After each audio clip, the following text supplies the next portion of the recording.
বাবারকে কাঁচাপাড়ায় নিয়ে যাবেন এবং কাঁচাপাড়ায় তার শেষকৃত্য সম্পন্ন হবে।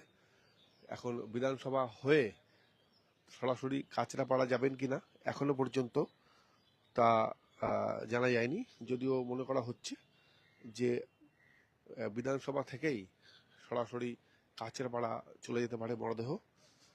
যদিও আমি একটু আগে জানালাম যে সমস্ত ব্যবস্থা করছেন অভিষেক বন্দ্যোপাধ্যায়, তৃণমূল কংগ্রেসের সর্বভারতীয় সাধারণ সম্পাদক, এবং তিনি সমস্ত ব্যবস্থা করার আশ্বাস দিয়েছেন শুভ্রাংশু রায়কে, এবং শুভ্রাংশু রায়ের পাশে অভিষেক বন্দ্যোপাধ্যায় দাঁড়িয়ে গোটা বিষয়টি তদারকি করছেন, দেখভাল করছেন, শোক জ্ঞাপন করছেন, এবং অন্যান্য নেতা মন্ত্রীরা তারাও শোক জ্ঞাপন করছেন ফুল দিয়ে।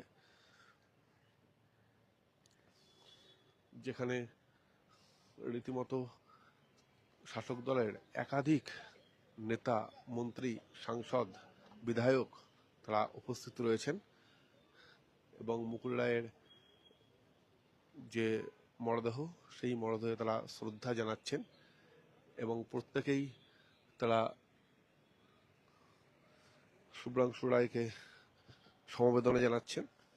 আমরা দেখতে পেলাম যে তৃণমূল কংগ্রেসের বিধায়ক, মন্ত্রী বিধায়ক ছাড়াও এখানে